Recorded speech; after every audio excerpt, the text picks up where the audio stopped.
ಎಲ್ಲರೂ ಮುಡ್ತು ಕಾಪಿ ಅಣ್ಣ ಎಲ್ಲರಿಗೂ ಪೇಪರ್ ಮುಟ್ಟಿದಾವು.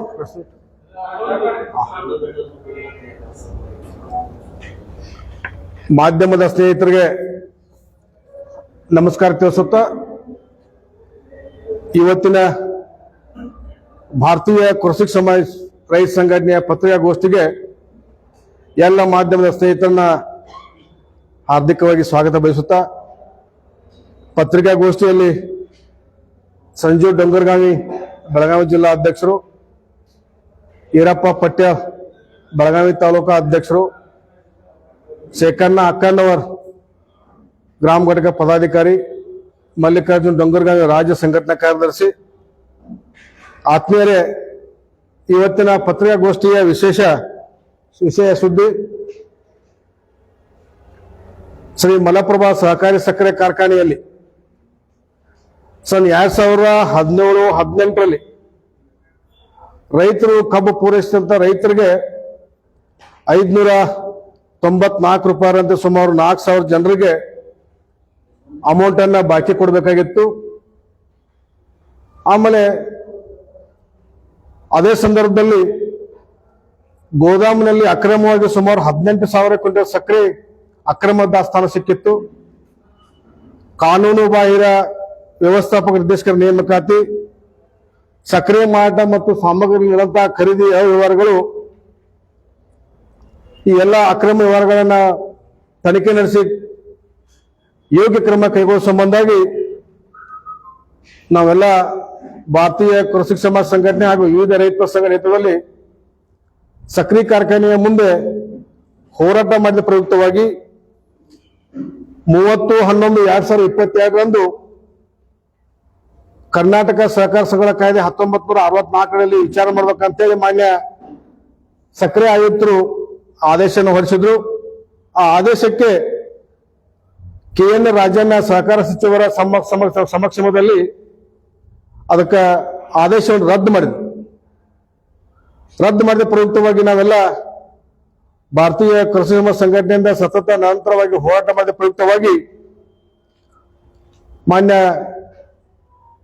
ಕಬ್ಬು ಆಯುಕ್ತರು ನಿವೃತ್ತ ಜಿಲ್ಲಾ ನ್ಯಾಯಾಧೀಶರಾದ SC ಇಂಗಳಗಿ ಮತ್ತು ಸಹಕಾರಿ ಇಲಾಖೆ ಅಪರ ನಿಬಂಧಕರಂತ ನಿವೃತ್ತ ಶ್ರೀ SM ಖಲೂತ್ ಅವರ ವಿಚಾರಣಾಧಿಕಾರಿಯಾಗಿ ನೇಮಿಸಿ 2018ರಿಂದ 2023ರವರೆಗೆ ತನಿಖೆ ಕೈಗೊಳ್ಳುವಂತೆ ಸನ್ಮಾನ್ಯ ಶಿವಾನಂದ ಪಾಟೀಲ್ ಅವರು ಜಂಟಿ ತನಿಖೆಗೆ ಆಗಸ್ಟ್ ತಿಂಗಳಲ್ಲಿ ಆದೇಶ ಮಾಡಿದ್ರು.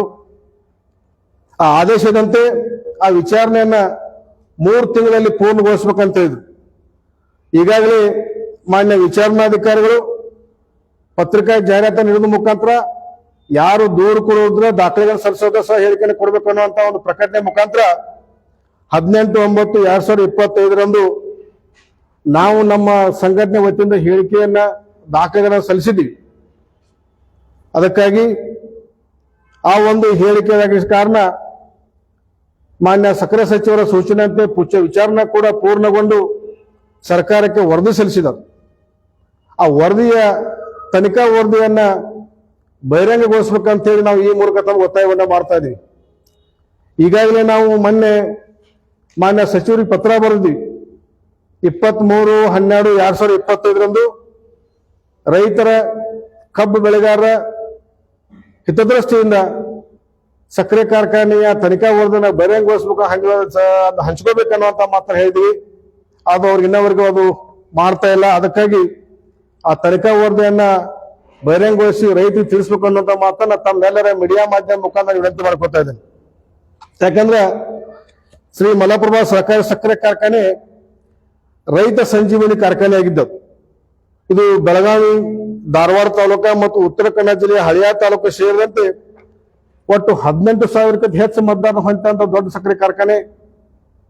ಆದರೆ ಆಗಸ್ಟ್ 9, 2025 ನಡೆದ ಚುನಾವಣೆಯ ಮತದಾರರು ಕೇವಲ 16,903 ಸದಸ್ಯರು ಮತದಾನ ಹೊಂದಿರ್ತಾರಂದ್ರೆ ಅದರ ಸಂಖ್ಯೆಯನ್ನು ಕಡಿಮೆ ಆಗಿಲ್ಲ.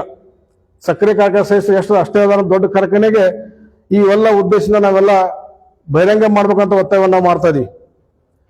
ಈ ವಿಷಯ ತಮ್ಮ ಮುಂದೆ ತರುವಂತ ವಿಶೇಷತೆ ಏನಂತಂದ್ರೆ, ಸೆಪ್ಟೆಂಬರ್ 2025ರಲ್ಲಿ ನಡೆದಂತ ಸಕ್ಕರೆ ಕಾರ್ಖಾನೆಯ ಚುನಾವಣೆಯ ನೇತೃತ್ವವನ್ನ ಆತ್ಮೀಯರಾದಂಥ ಶ್ರೀ ಚಂದ್ರರಾಜ್ ಹಟ್ಟಿಹೊಳಿಯವರು ಮಾನ್ಯ ವಿಧಾನ ಪರಿಷತ್ ಸದಸ್ಯರಾಗಿ ಕಾರ್ಖಾನೆಯ ನೇತೃತ್ವವನ್ನು ವಹಿಸಿಕೊಂಡು ಚುನಾವಣೆಯ ಪೂರ್ವದಲ್ಲಿ ರೈತರಿಗೆ ನೀಡಿದಂತ ಭರವಸೆಗಳು ಹುಸಿಯಾಗಬಾರ್ದು ಅನ್ನುವಂಥ ಮಾತನ್ನು ಕೂಡ ಸಂದರ್ಭ ನೆನಪಿಗೆ ಇಷ್ಟಪಡ್ತಾ ಇದ್ದೇನೆ. ಯಾಕಂದ್ರೆ ಹಿಂದಿನ ಆಡಳಿತ ನಡೆದಂತ ಆದ ಪ್ರಮಾದಗಳು, ಅಕ್ರಮ ವ್ಯವಹಾರಗಳ ಕುರಿತು ತಮ್ಮದೇ ಕಾಂಗ್ರೆಸ್ ಪಕ್ಷ ನೇತೃತ್ವ ಸರ್ಕಾರ ಶ್ರೀ ಶಿವಾನಂದ ಪಾಟೀಲ್ ಅವರೇನು ವರದಿಯನ್ನ ಜಂಟಿ ಮಾಡ್ಬೇಕಾದ ಜಂಟಿ ತನಿಖೆ ನಡೆಸಿದ್ರು. ಆ ಪ್ರಕಾರವಾಗಿ ನೀವು ರೈತರ ಹಿತದೃಷ್ಟಿಯಿಂದ ನೀವು ರೈತರಿಗೆ ಭರವಸೆ ಕೊಟ್ಟಂತೆ ನೀವು ಅದು ಈಡೇರಿಸಬೇಕು ಅನ್ನುವಂಥ ಮಾತನ್ನು ಹೇಳ್ತಾ ಇದ್ದೇನೆ. ಯಾಕಂದ್ರೆ ತಾವು ಕೂಡ ಒಬ್ಬ ಸರ್ಕಾರದ ಪ್ರತಿನಿಧಿಯಾಗಿ ಸಕ್ಕರೆ ಕಾರ್ಖಾನೆಯ ಅಧ್ಯಕ್ಷರಾಗಿ ಕಾರ್ಖಾನೆಯನ್ನ ಬಹಳ ಉತ್ತಮ ನಡೆಸ್ತೇವೆ ಅನ್ನೋಂಥ ವಾಗ್ದಾನ ಕೊಟ್ಟಿದ್ದ ಪ್ರಯುಕ್ತವಾಗಿ ನೀವು ಎಲ್ಲರೂ ಒಂದು ಅವಿರೋಧ ಆಯ್ಕೆ ಆದಂಗೆ ಚುನಾವಣೆ ನಡೆದ್ರು ಕೂಡ ಎಲ್ಲಾ ರೈತರು ತಮಗೆ ಬೆಂಬಲವಾಗಿ ಮತವನ್ನು ಚಲಾಯಿಸಿ ಒಂದು ಉತ್ತಮವಂತ ನಿಮ್ಗೆ ಜವಾಬ್ದಾರಿ ಕೊಟ್ಟಿದ್ದಾರೆ, ಅದ್ ನಡೆಸ್ಬೇಕು. ಇನ್ನೊಂದು ವಿಶೇಷವಾಗಿ ತಮಗೆ ಹೇಳ್ಬೇಕು ಅಂತಂದ್ರೆ, ಈಗಾಗಲೇ ಗಾಳಿ ಸುದ್ದಿಗಳು ಹಿಂದಿನ ನಡೆದಂತ ಅಕ್ರಮ ವ್ಯವಹಾರಗಳನ್ನ ಕೈ ಬಿಟ್ಟು ಕಾರ್ಖಾನೆಯ ಮುಂದಿನ ವ್ಯವಹಾರಗಳಿಗೆ ಪಾರದರ್ಶಕ ಆಡಳಿತ ಸುಧಾರಣೆ ಕೊಡಬೇಕನ್ನುವಂತ ಮಾತನ್ನ ಹೇಳಿ ಬರ್ತಾ ಇದ್ದೇವೆ. ದಯವಿಟ್ಟು ಇದಕ್ಕೆ ಯಾರು ಕಿವಿ ಕೊಡಬಾರ್ದು. ಯಾಕಂತಂದ್ರೆ ಇದನ್ನ ತಾವೇನು ಚುನಾವಣೆ ಪೂರ್ವದಾಗ ತಾವು ಹೇಳಿದ್ರಿ, ಕಾರ್ಖಾನೆಯ ಹಿಂದಿನ ಅಕ್ರಮಗಳನ್ನ ಬಯಲಿಗೆಳೆದು ಉತ್ತಮ ಸ್ಥಿತಿ ತರ್ತೇನೆ, ಅದಕ್ಕಾಗಿ ನಮ್ಗೆಲ್ಲ ಭರವಸೆ ಕೊಟ್ಟಿದ್ದೀವಿ, ಆ ಮಾತೃ ನಡೆಸಿಕೊಡ್ತೀವಿ ಅನ್ನೋ ಸಂಬಂಧಾಗಿ ನೀವು ಹಿಂದಿನ ಅಕ್ರಮಗಳನ್ನ ನೀವು ಬಿಟ್ಕೋತ ಹೋದ್ರೆ ಮುಂದೆ ಪಾರದರ್ಶಕ ಮತ್ತು ಸುಧಾರಣೆ ಅಭಿವೃದ್ಧಿ ಕೊಡುವಂಥದ್ದು ಇದು ಕನಸಿನ ಮಾತಾಗ್ತದೆ. ರೈತರು ಕೊಟ್ಟಂತ ಭರವಸೆ ಈಡೇರಿಸಿಕೊಳ್ಳಕ್ಕೆ ಸಾಧ್ಯ ಆಗುವುದು ಅಂತ ಮಾತನ್ನ ತಮ್ಮ ಮೂಲಕ ಹೇಳ್ತದನೆ. ಅದಕ್ಕಾಗಿ ತಾವೇನು ತನಿಖಾ ವರದಿನ ತಾವು ಸರ್ಕಾರದ ಪ್ರತಿನಿಧಿಯಾಗಿ ನಮ್ಮ MLC ಆಗಿ ಮಲಪ್ರಭಾ ಸಕ್ಕರೆ ಕಾರ್ಖಾನೆ ಅಧ್ಯಕ್ಷರಾಗಿ ಕೂಡಲೇ ನೀವು ಕೂಡ ಸರ್ಕಾರಕ್ಕೆ ಒತ್ತಾಯ ಮಾಡಿ ಆ ತನಿಖಾ ವರದಿಯನ್ನ ಬಹಿರಂಗಗೊಳಿಸ್ಬೇಕು. ಇಲ್ಲ ಅಂತಂದ್ರೆ ಅದು ಆ ಸಂಘಕ್ಕೆ ಹಾನಿ ಆಗ್ಲಿಕ್ಕೆ ಎಲ್ಲರೂ ಜವಾಬ್ದಾರಿ ಆಗ್ತೀರಿ. ಅದೇನು ವರದಿ ಕೊಡದಾಗ ಏನು ಹಾನಿ ಆಗೈತಿ, ಯಾವ ಆಡಳಿತ ಅವಧಿಯಲ್ಲಿ ಹಾನಿಯಾಗಿದೆ, ನಷ್ಟ ಆಗಿದೆ, ಕಾನೂನು ಬಾಹಿರ ಕ್ರಮ ಆಗಿದಾವ, ಅದನ್ನೆಲ್ಲ ಕೂಡಿ ಯಾರಿಂದ ಅವ್ರಿಂದ ವಸೂಲು ಮಾಡಿಸಿ ಆ ಕಾರ್ಖಾನೆಗೆ ನಷ್ಟವನ್ನ ಭರ್ತಿ ಮಾಡ್ಬೇಕಂತೇಳಿ ತಮ್ಮ ಮೂಲಕ ನಾನು ವಿನಂತಿ ಮಾಡ್ಕೊತಾ ಇದ್ದೇನೆ.